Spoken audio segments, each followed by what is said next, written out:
Tudo bem? Ô, professor, em primeiro lugar, pedir desculpa pelo... Eu tive uma dificuldade aqui para entrar e eu estava num outro Zoom e na passagem eu tive um problema, eu estava tendo uma reunião agora com todos os empresários do interior de São Paulo, são 43 regionais, eu peço desculpa para... nós tivemos uma dificuldade lá de fazer essa transição, tá? Mas eu estou à disposição e peço desculpa aos que estão assistindo. Tá? Imagina que é isso. Roriz, então, a ideia, a sua secretária até já me passou a sua apresentação. Você quer compartilhar a tela diretamente do seu computador ou você quer que eu faça isso? Ô, professor, eu preferia que o senhor fizesse. Na realidade, eu acho que vai ser mais um bate-papo, mas essa apresentação é pelo menos alguns, como a gente vai falar em números, é melhor do que eu falando e as pessoas vendo números, a gente possa ter uma visão um pouco melhor e ajudar a ter uma análise mais detalhada, né?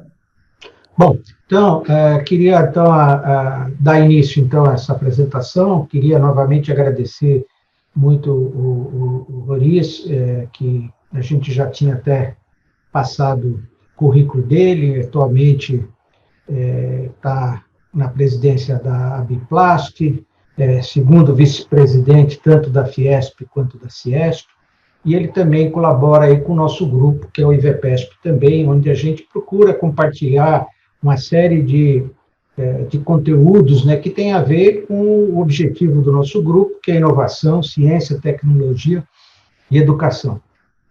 Então, eu vou, então, antes de mais nada, eu vou já passar a palavra para ele, mas vou já também automaticamente também compartilhar a apresentação. A ideia, então, é que ele faça uma apresentação aí de 20, 30 minutos, usando aí alguns slides que eu vou projetar, e em seguida a gente vai passar aí para perguntas e bate-papos, ok, pessoal? Então, desculpe novamente também aí o atraso, que já foi plenamente justificado pelo Roriz, né, porque esse momento, esses tempos nossos aqui estão muito complicados, né, e a gente tem que ter um pouco de paciência para essa situação aí. Deixa, então, já vou colocar o compartilhamento da apresentação.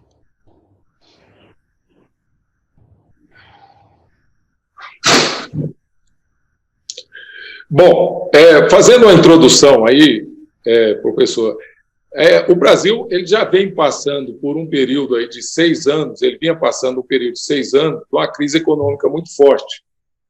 E o grande problema dessa crise econômica, enquanto que os outros países estavam numa situação bem melhor, esses avanços e incorporações de novas tecnologias, de modernização, principalmente quando a gente fala da indústria 4.0, ele já vinha numa velocidade muito maior nesses outros países que no Brasil. Porque enquanto aqui nós estávamos com a crise, que as empresas buscavam a sua saúde financeira, buscavam pelo menos sobreviver nesse ambiente de negócios que estava muito ruim antes mesmo dessa pandemia, outros países já estavam avançando muito, muito e incorporando essas novas tecnologias.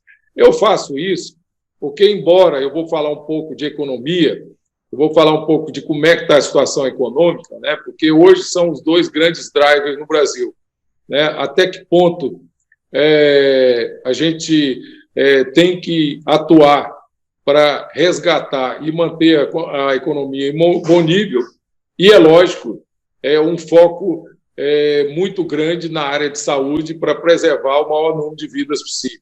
Então, dentro dessa situação e dentro de um bom balanceamento disso, que um dia essa crise vai passar e a situação da economia vai estar numa situação muito difícil, e também como é que vai ficar o Brasil em termos de competitividade, em termos de inovação, em termos de inovação, de incorporação de novos processos produtivos, né, para que ele possa ficar competitivo, já que esse atraso, como eu falei, ele já vinha de algum tempo.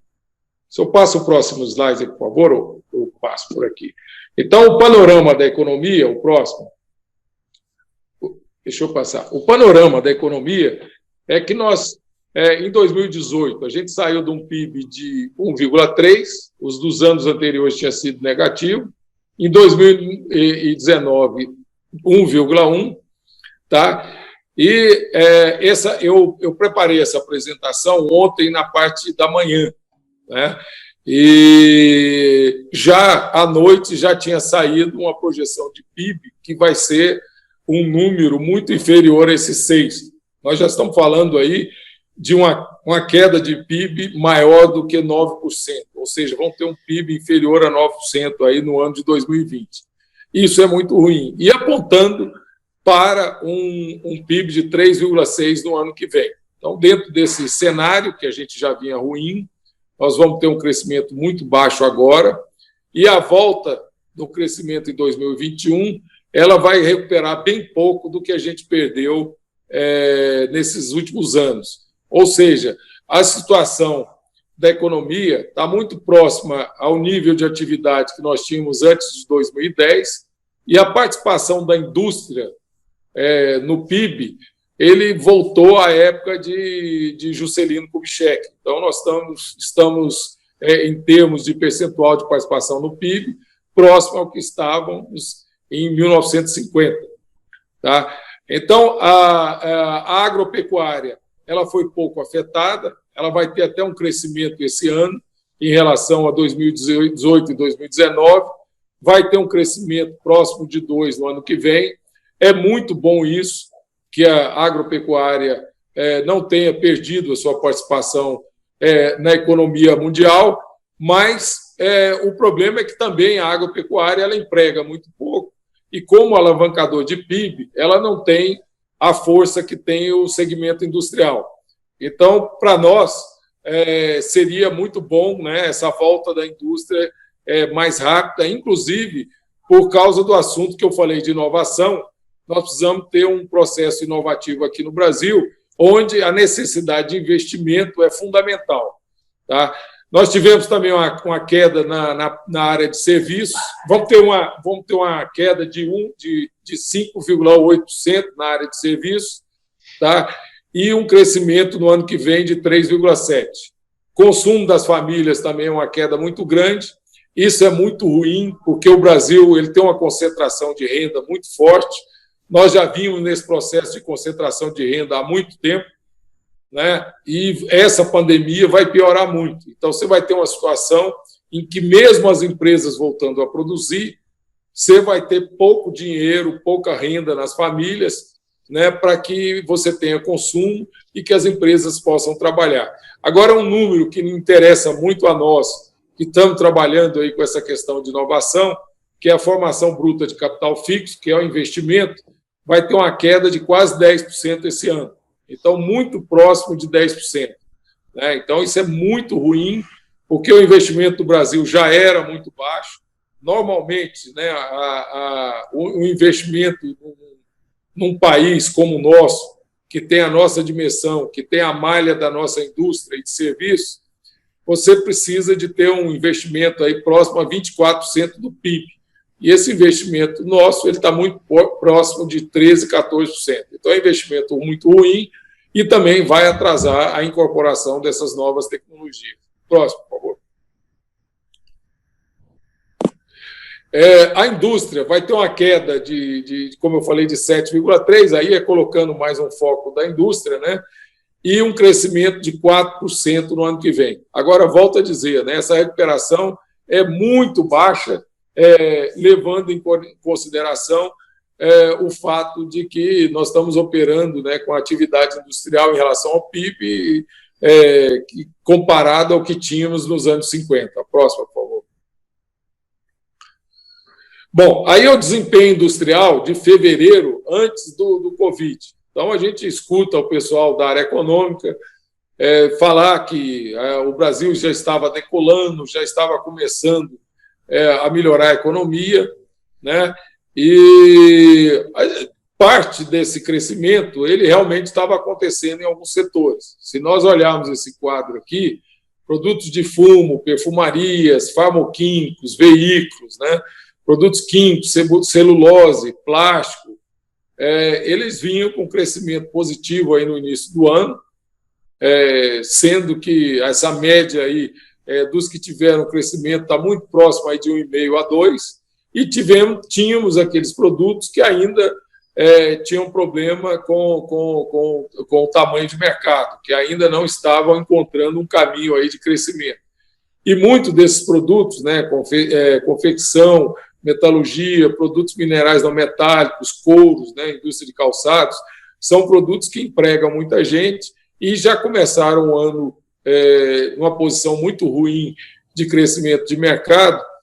E o pior é que, depois da pandemia, são esses produtos que também empregam muita gente que não tinham como escoar sua produção, porque os shoppings fechados, as lojas de rua fechadas, produtos como têxteis, como calçados, né, que são muito empregadores, eles não tinham como escoar seu produto. É lógico que, se nós formos considerar o grande crescimento que teve nas vendas via e-commerce, né, essa situação ela vai mudar, inclusive vai ser uma nova ferramenta muito parruda que nós vamos ter depois da pandemia, é que tanto na área industrial como na área de alimentação, você tem entregas em delivery, né? O pessoal aprendeu a não só comprar produtos, inclusive produtos da área de construção civil, que são comprados para entrega em casa, pelo aplicativo, como também a área de alimentação, que com essa quarentena, né, você acabou que difundiu aí esse meio de fazer o produto chegar até o consumo. Tá? Então, isso vai ser uma das grandes diferenças do que a gente vem chamando aí desse novo normal. Qual vai ser o novo normal? Qual vai ser a mudança de hábito? Qual vai ser a mudança dos processos produtivos? Né? O que vai mudar em comparação ao que a gente tinha no passado? E muitas empresas, né, que já estão saindo aí desse período de crise, hoje a grande preocupação delas é o que eu vou ter que alterar no meu negócio para que eu continue competitivo. Próximo, por favor, professor. Próximo. Tá? Aí, já entrando... Não, anterior, por favor. Já entrando na pandemia, né, o desempenho da produção industrial, em abril de 20, já no segundo mês da pandemia, aqueles...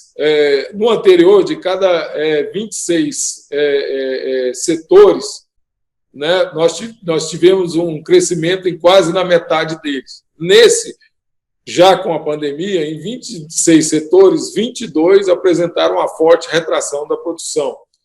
Então, hoje, esses produtos, medicamentos, produtos de alimentício, produtos de limpeza, eles estão bastante demandados aí nesse período, somente períodos também voltados para a área de saúde. Nisso eu posso até dizer que o plástico, né, praticamente, hoje o plástico é 95% de correlação com o PIB. Então, ele está praticamente em todos os setores da economia. E nessa área de saúde ele é bastante demandado. Então, enquanto você tem empresas, por exemplo, que fazem autopeça para a indústria automobilística, que praticamente não estão vendendo nada, você tem empresas que estão acima da capacidade que estavam de produção antes do período aí de pandemia, né? Agora, nós tivemos uma queda muito grande, inclusive uma das indústrias mais empregadoras e paga salários e tem empregos de melhor qualidade, salários mais altos, que a indústria automotiva teve uma queda próxima aí de 90%, 88,5%.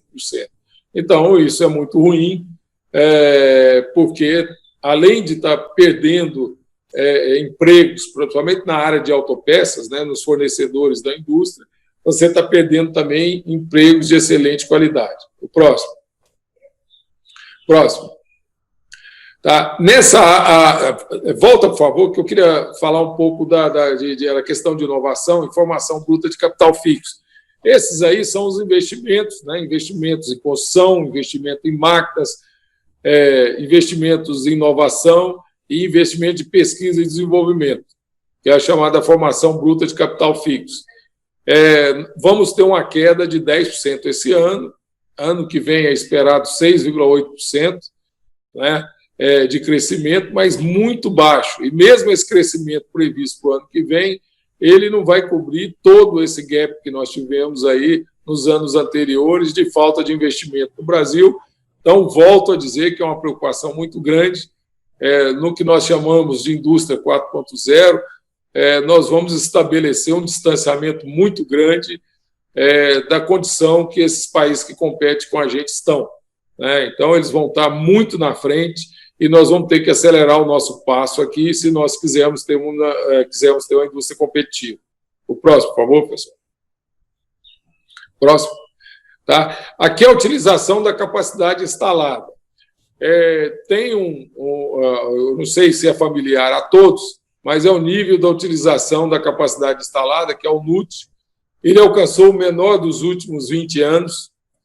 Tá? Então, a maioria das empresas estão trabalhando aí com quase 50% dos seus ativos, né, sem estar operando, né? Então, elas estão trabalhando com só metade da capacidade. Isso encarece muito o custo de produção, isso encarece muito o custo unitário, né? E vai ser um problema, porque, além de desemprego, você vai estar também tirando, né, a rentabilidade das empresas, a margem das empresas, né, e, com isso, vai também diminuir a capacidade de investimentos da empresa. Tá? Próximo. O índice de confiança empresarial e índice de confiança do consumidor, essas duas coisas têm que andar junto. Primeiro, o empresário ter confiança, saber que está na direção correta, saber que essa pandemia vai passar e a economia vai voltar. Esse índice de confiança é muito bom para que você tenha uma possibilidade, né, de que nós retornarmos a economia mais rápido, mas ele anda junto também com a questão da confiança do consumidor. Não adianta a empresa já estar apta para produzir se o consumidor não tem condições de comprar produto, ou não tem renda para comprar produto. Tá? Então, essa é uma questão que tem nos preocupado bastante, né? Porque até tem algumas empresas, principalmente aquelas empresas de melhor saúde financeira, que já estão trabalhando normalmente, mas não estão encontrando mercado para os seus produtos. Próximo. Próximo. Tá? A questão mais que tem causado mais problema para as empresas nesse curto prazo é a questão de crédito. Tá? Então, nós tivemos uma queda da concessão de crédito de 16,5% de todo o crédito para pessoas jurídicas em março de 2020. Então, quase 296 bilhões de crédito a menos do que seria o normal para esse mês. E justamente num período em que as empresas estão precisando de crédito. Tá? E, além disso, embora ontem a Selic teve uma queda até que bem maior até do que vinha caindo aí nos últimos tempos, nós estamos com a Selic, uma das taxas de juros mais baixas do Brasil em toda a sua história, só que esse crédito para a pessoa jurídica ele não está chegando para quem precisa com essas taxas de juros que foram diminuídas pelo Banco Central. Então, o que está acontecendo hoje? O Banco Central fez um excelente trabalho, ele liberou o depósito compulsório, ele mudou a regulação de modo que você tivesse mais liquidez no mercado. Então, hoje o mercado tem liquidez, o mercado tem dinheiro. Só que esse dinheiro não está chegando às empresas. Né? Esse capital está empossado nos bancos. E a grande discussão hoje é que os bancos estão alegando, e até com razão, de que as empresas estão com uma taxa de risco muito maior, então eles não estão esperando, eles não estão fazendo com que esses empréstimos fluam para as empresas que estão necessitando. A maioria do crédito que está saindo são para as empresas que não necessitam. São grandes empresas, né, empresas organizadas, que muitas vezes estão pegando o crédito para fazer um pulmão para enfrentar esse período difícil, ou também para trocar um financiamento onde os juros anteriores eram muito maior do que esses juros que são que se encontram no mercado agora. Então, isso é muito ruim, porque as empresas que faturam até 10 milhões, embora o que foi anunciado pelo governo, que ficaria disponível um crédito de 40 bi para essas empresas, quase não saiu um valor que seja representativo, ou não saiu um valor muito pequeno em relação a tudo que foi disponibilizado. Então, para você ver, tem 40 bilhões que poderiam ter ido para essas empresas e só foram 2. Tá? Hoje, essas empresas que faturam até 10 milhões só foram 2. Elas alegam muitas questões para isso, as exigências, né, que os bancos cobram dessas empresas para liberar dinheiro, a falta de CND, ou mesmo, né, esse dinheiro ele é carimbado para pagar salários. As empresas podem tirar ele para pagar salários. Só que tem muitas empresas que não têm conta salário em banco, então acaba que, embora você tenha concedido esse crédito, o governo tenha anunciado, esse dinheiro não tem chegado às empresas. E o grande problema está nas empresas médias. As empresas médias, o dinheiro ainda não chegou até elas. No mundo inteiro, teve uma pressão muito grande para que esse dinheiro chegasse rápido às empresas. Tá? Esse dinheiro praticamente chegou a fundo perdido, ou seja, é a conta que o governo está fazendo. É melhor esse dinheiro chegar nas empresas, para as empresas não quebrarem, poder pagar salários, do que se elas não terem como pagar salário e esses empregados deixarem de recolher para a Previdência, esses empregados forem atrás de seguro-desemprego. Então, o que a maioria dos países falaram, assim, o custo para a economia vai ser muito menor se eu irrigar as empresas de crédito e eu tiver menos problema com quebradeira de empresas, que vai tornar essa situação aí muito mais grave no futuro.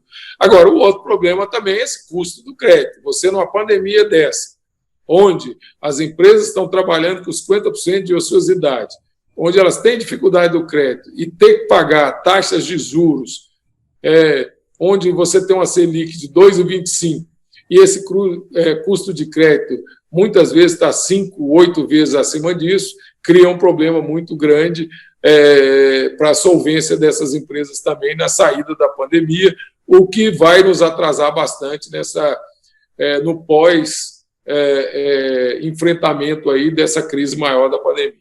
Próximo. O próximo, por favor. Tá. Bom, o consumo das famílias, eu volto a dizer que é um problema gravíssimo de concentração de renda no Brasil. Né? Você tem o país é um dos países de maior concentração de renda dentro dos países do tamanho do Brasil, que tem uma economia parecida com a nossa. Né? Isso é muito ruim, isso tem um impacto muito grande na educação, isso tem um impacto muito grande no consumo, isso tem um impacto muito grande na saúde.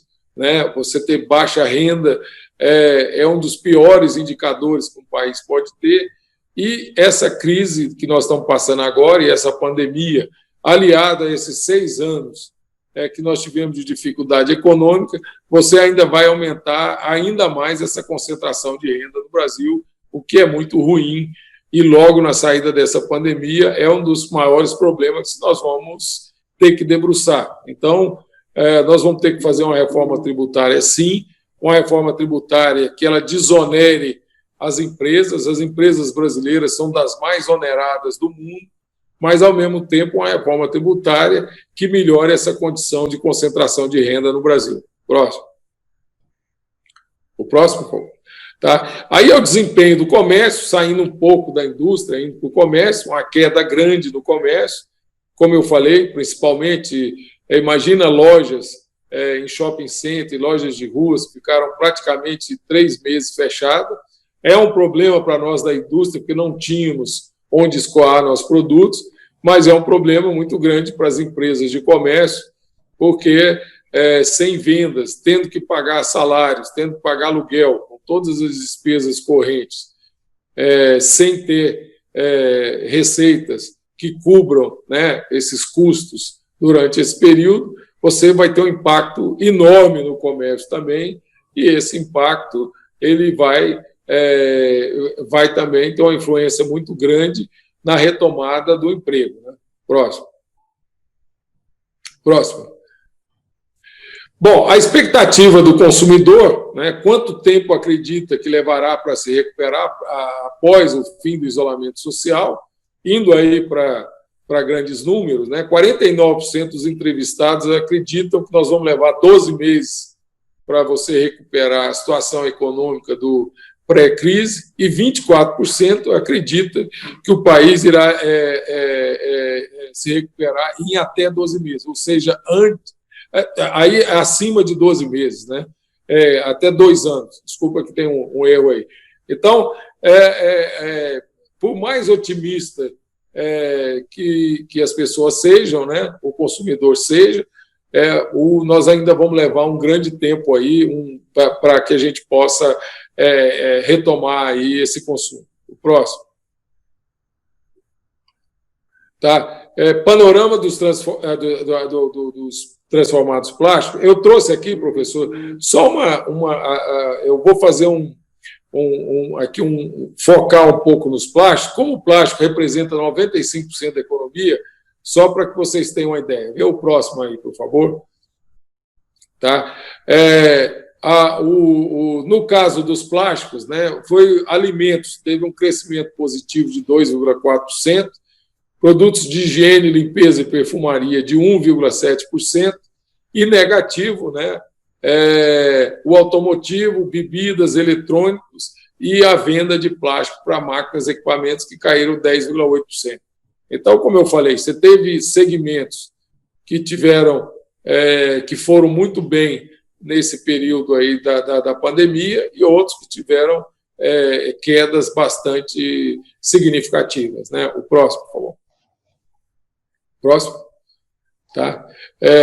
Aí são alguns desempenhos comparativos, né, na produção, nas vendas, no emprego, né, na necessidade de capital de giro e empresas que congelaram investimentos se considerar o mês de abril e maio, né? Então, quedas grandes na produção, venda e emprego, as empresas com grande necessidade de capital de giro e faturamento, e quase a metade das empresas praticamente congelou, né, os seus investimentos futuros. E volto a dizer, para nós aqui que estamos muito interessados na parte de inovação, na parte de tecnologia, na área de pesquisa e desenvolvimento, a partir do momento que as empresas congelam o investimento, isso é muito ruim, principalmente, como eu falei, num momento como esse, que o Brasil precisa, o país precisa se modernizar, a indústria precisa de entrar fortemente com essas novas tecnologias 4.0, e isso vai atrasar muito essa movimentação nossa. Próximo.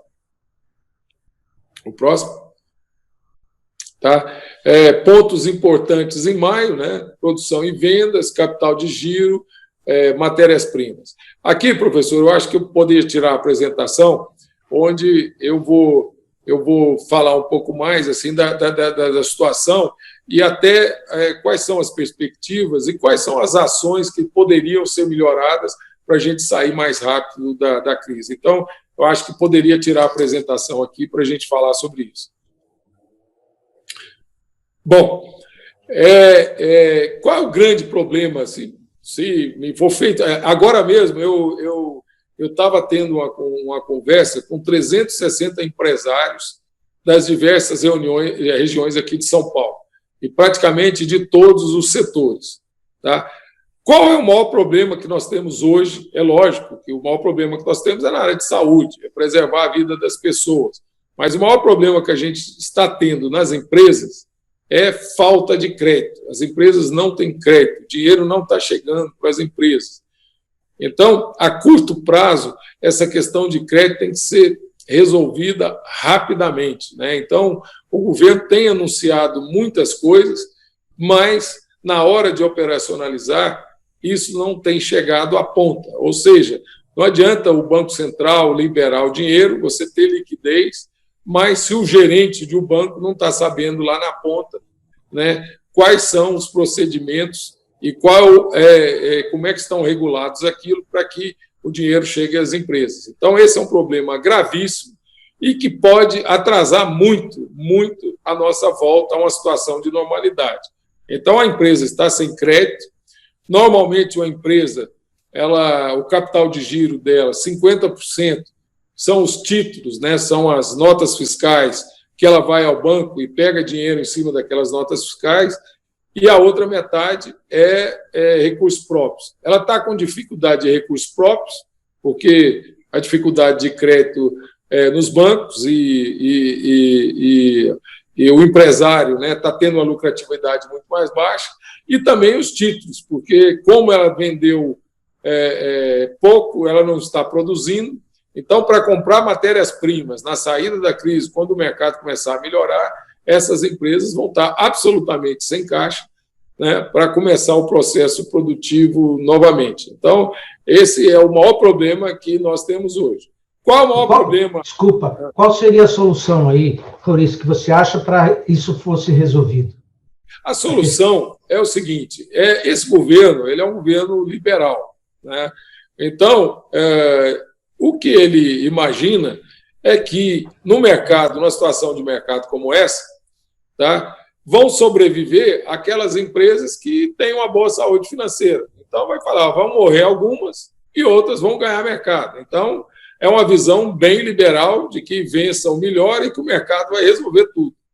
Tá? E aí uma discussão super interessante que o Brasil vai ter é sobre essa questão de tamanho do Estado e o setor privado. Então, é um governo liberal, como eu falei, onde vão falar, eu vou diminuir o tamanho do Estado, o Estado vai ficar pequeno, todo o investimento vai vir do setor privado, né? Só que toda essa cartilha liberal que estava sendo utilizada, ela foi atropelada pela pandemia. E a pandemia, a cartilha é o contrário disso. O Estado tem que entrar pesado, o Estado tem que dar solução para esse problema de crédito, o Estado tem que entrar investindo para você ter uma retomada de emprego. Então, esse choque entre tudo que estava sendo feito e o que a pandemia está obrigando, né, o governo a fazer, tá, que é o grande questionamento que nós vamos ter que ter na frente, né? Então, nós não vamos poder ser tão liberal como a cartilha estava sendo aplicada e nós vamos ter que definir um governo maior para poder sair dessa situação. Só para, professor, o endividamento do Brasil vai sair de 67%, 68% para 98%. Nós vamos nos endividar mais, mas 90% da dívida brasileira é dívida interna. Com a inflação baixa, nós tivemos até 2 meses de deflação, não teria problema nenhum de você colocar mais liquidez no mercado, de você colocar mais dinheiro no mercado, porque isso não seria inflacionário, e o governo entrar fortemente, tá, para você irrigar o mercado de crédito. Inclusive, para que tem bancos públicos? Os bancos públicos eles estão aí para, justamente num momento como esse, eles serem ágeis, eles entrarem no mercado. E, por incrível que pareça, os bancos privados hoje, eles estão muito mais ágeis que os bancos públicos. Se você for ver o crescimento de crédito para o mercado, os bancos privados deram mais crédito que os bancos públicos. Então, o banco público tem determinada hora que ele age como de um jeito e determinada hora de outro. O que eu estou querendo dizer com isso?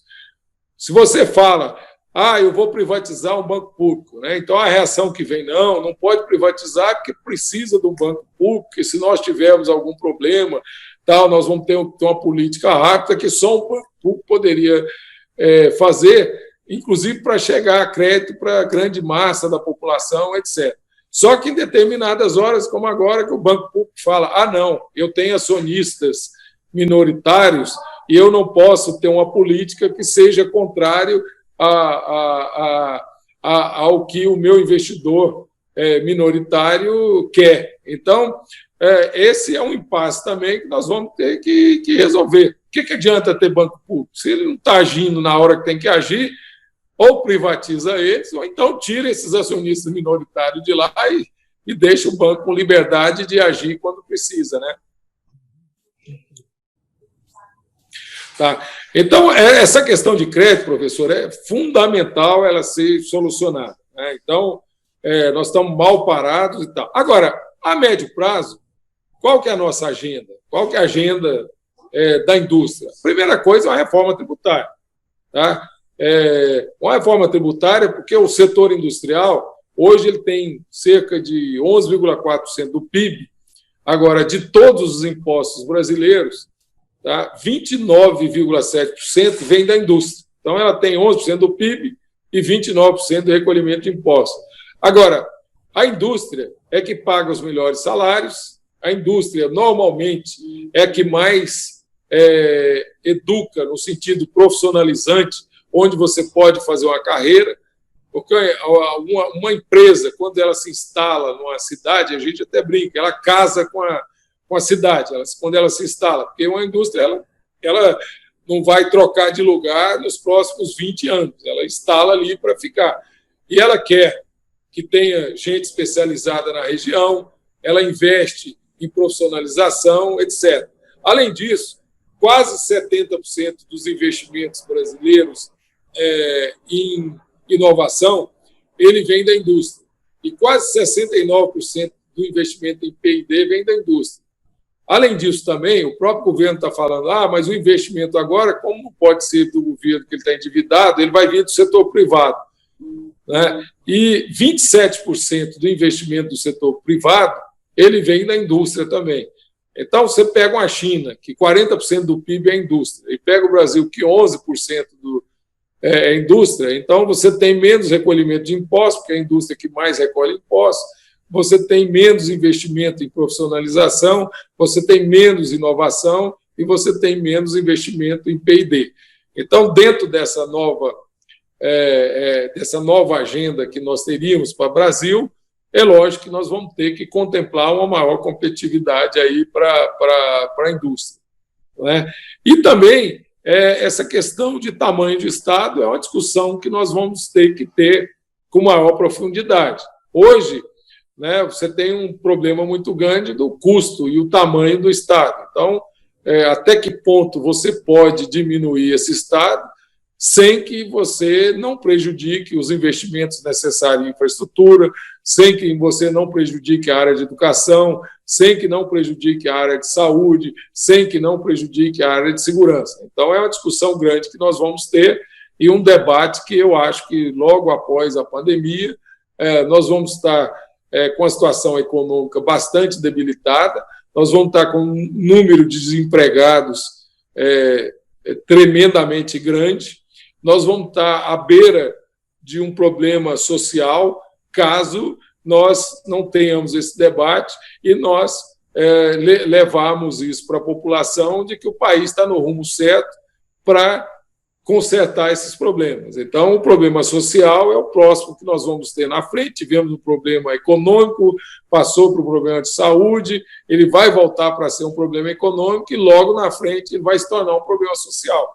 E nós temos que estar preparados para dar uma resposta para a população, sob pena de que na próxima eleição, né, ao invés da gente dar um rumo para todos esses problemas que nós temos, nós vamos ter um debate totalmente desfocado daquilo que a gente precisa, porque a população não foi convencida de quais são as nossas reais prioridades.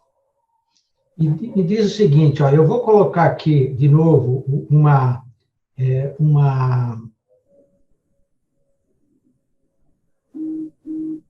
só um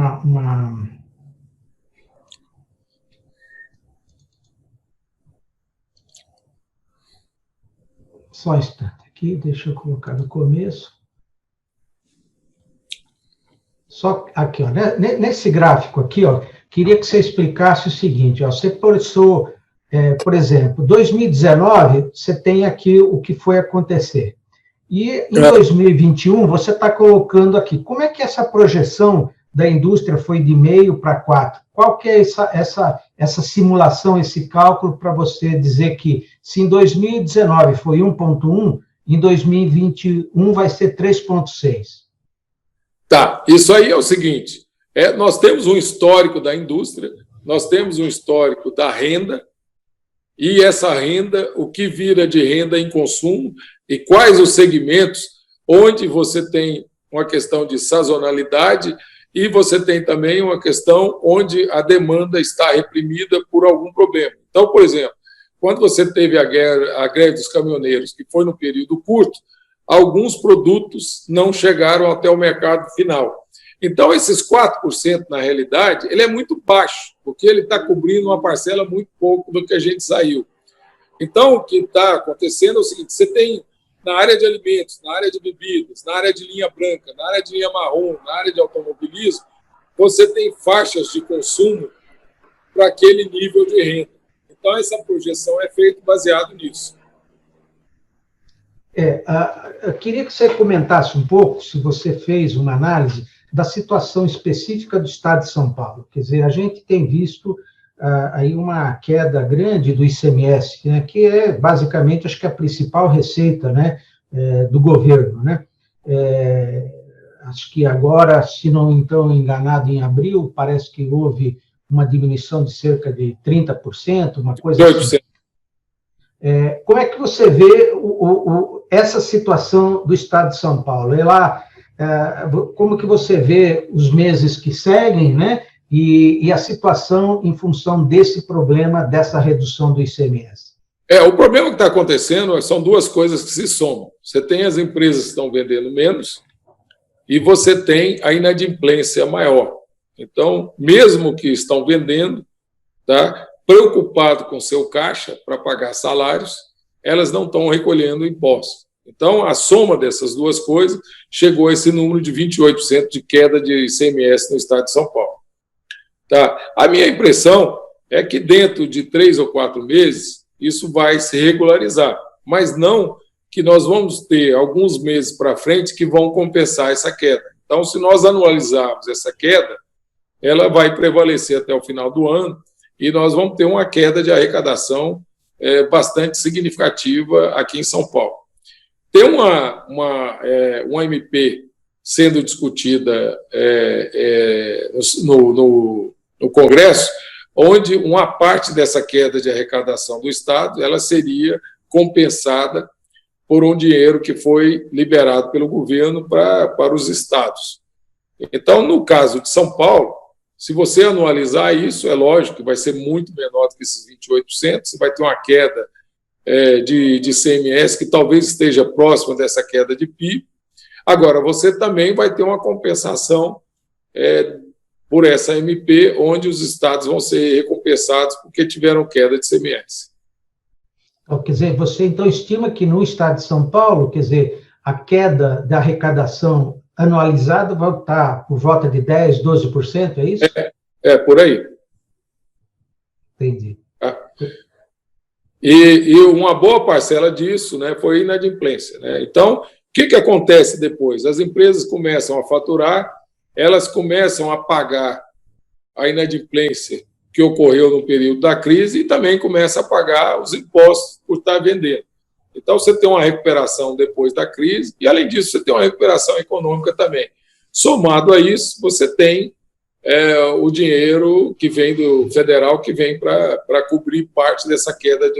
O Meirelles, secretário, ele acredita que 40% dessa queda vai ser coberta por esse dinheiro federal que vai para os estados.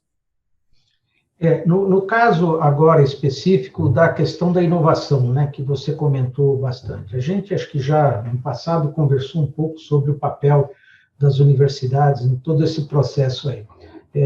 A última conversa que eu tive com você é bem cético com relação a exatamente o que as universidades podem estar fazendo, até por conta de experiências dessa tríplice aliança que a gente sempre fala, né, universidade. Você vê com toda essa situação da pandemia, que você pega, por exemplo, as universidades federais, quase a grande maioria estão paradas ainda, não se inseriram no ensino remoto, né? Existe uma fração pequena. Como é que você vê nesse quadro aí, o que a universidade poderia fazer para todo esse impacto que está acontecendo nas empresas e nas indústrias? Tá, professor, a primeira coisa é o seguinte, nós temos que separar, tá, esse problema da interface entre empresas e universidades, essa questão, primeiro, do investimento. O investimento no Brasil é muito baixo. Né? Eu falo, a maioria dos países investe entre 25% a 30% do PIB. Tá? O Brasil investe 13%, 14%. Então, com investimento baixo, você tem poucos processos inovativos, você tem pouca investimento em pesquisa e desenvolvimento pelo lado das empresas. Você tem um investimento grande do governo em inovação, etc., mas das empresas é um investimento muito pequeno. Né? Então, em primeiro lugar, se você for comparar, né, a interface inovativa entre as empresas e a Universidade do Brasil com os outros países, em primeiro lugar, porque o país investe pouco. E se você não investe, você não tem inovação, você não tem por que você ir numa universidade se o que você está produzindo você domina e não está entrando com nenhuma novidade ou algum avanço tecnológico no seu processo produtivo. Esse é o primeiro lugar. A segunda coisa é que, no Brasil, né, diferentemente do que acontece em alguns outros países, né, dentro desse funil de inovação e dentro desse ambiente de inovação, as empresas são muito fechadas.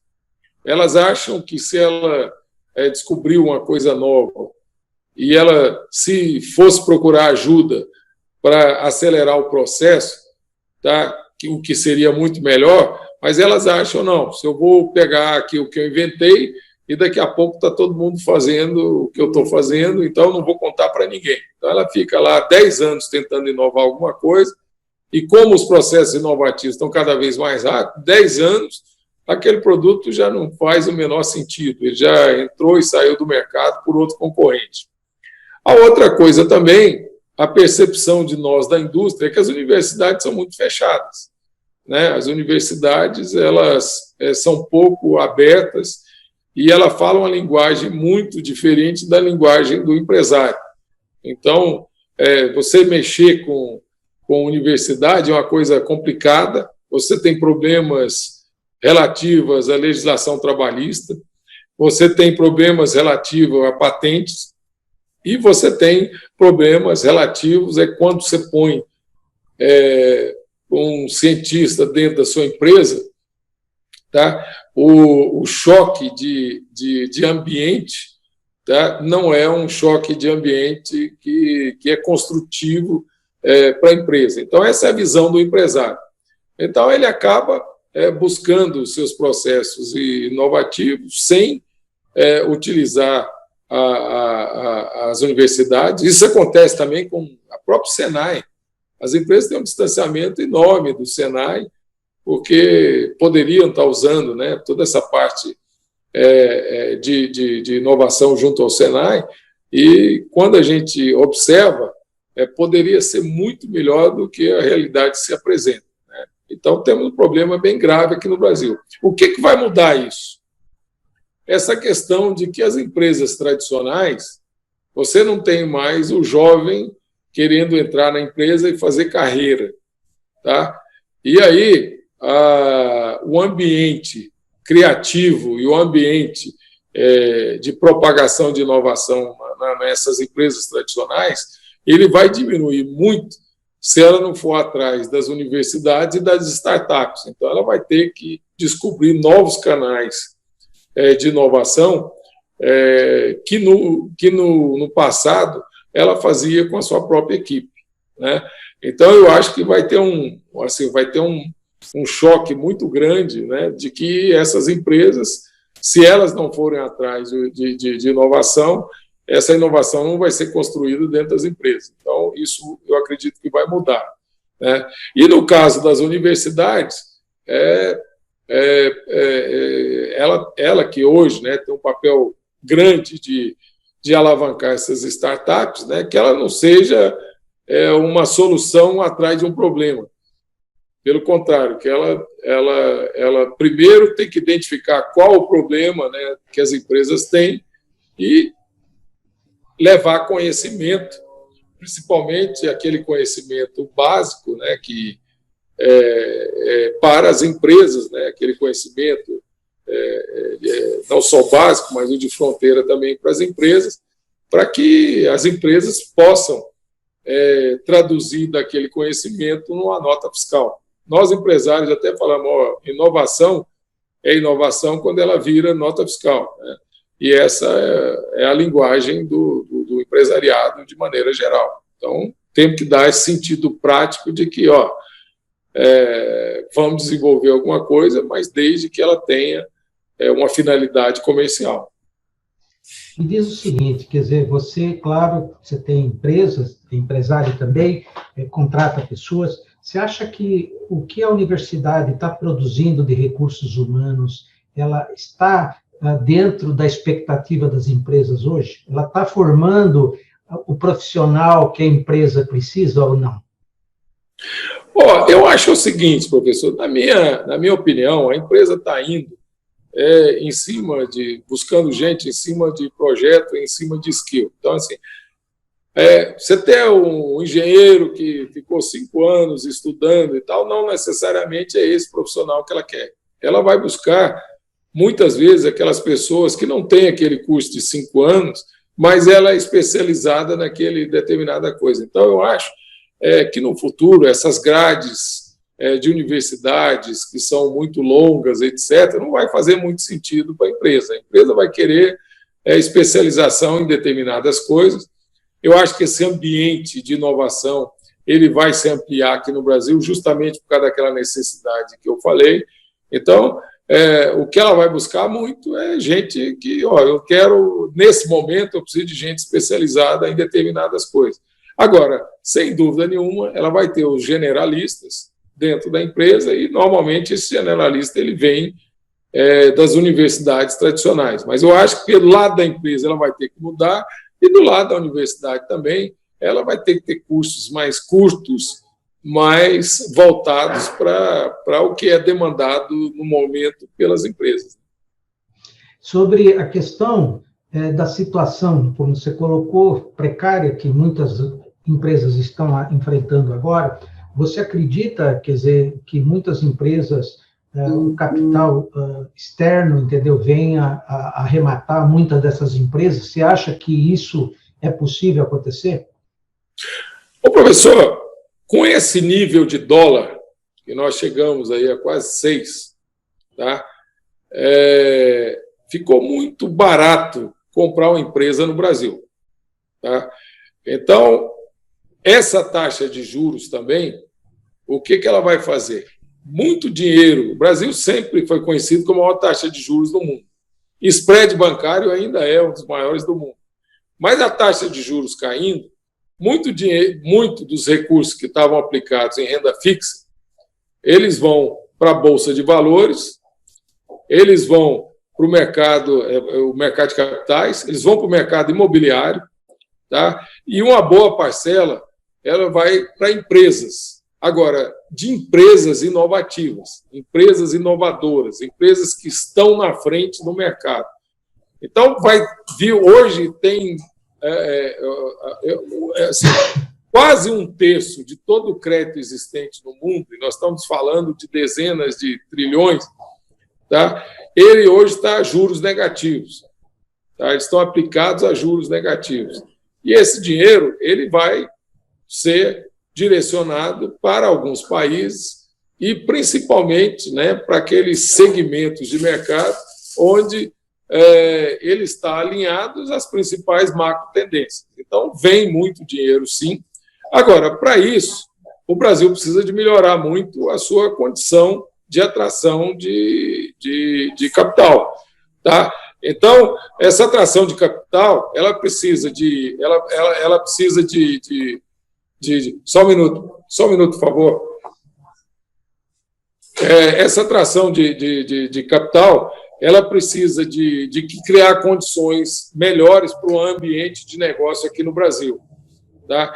E dentro desse ambiente de negócio, a primeira coisa de alguém que vem de fora para cá é essa insegurança jurídica, insegurança com contratos, problema nosso de educação, problema nosso de segurança, problema nosso de essas grandes cidades onde você tem um problema de mobilidade urbana muito grande, e esse dia a dia que nós vemos na televisão, que é um país super instável, né, onde a cada dia tem uma crise, a cada dia tem um problema, e para o investidor estrangeiro, viver num ambiente desse é muito complicado.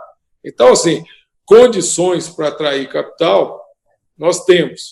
Agora, o ambiente de negócio no Brasil ainda é muito, ainda traz muito problema para atrair esse dinheiro estrangeiro. Bom, a gente já acho que completou praticamente 1 hora, né? Porque a gente começou 5h15. Queria só, para finalizar, perguntar para você o seguinte: no caso dessa situação que a gente está passando da pandemia, de tudo que você tem estudado, que você tem visto, acompanhado, a tua previsão, que, claro, isso é uma futurologia, mas normalmente é baseada em informações. Quando que você acha que a gente volta para a normalidade? Professor, eu acho que até o final do ano as coisas vão estar normalizadas e o ambiente vai estar bem melhor. Tá? Hoje de manhã eu tive uma reunião do Conselho de Administração e, assim, a maioria das informações colhidas foram muito positivas, ou seja, as pessoas estão voltando devagar ao consumo, as empresas estão voltando à produção, etc. E nós vamos ter que estabelecer um protocolo de se trabalhar com segurança e as pessoas saírem às compras com segurança, se movimentarem com segurança.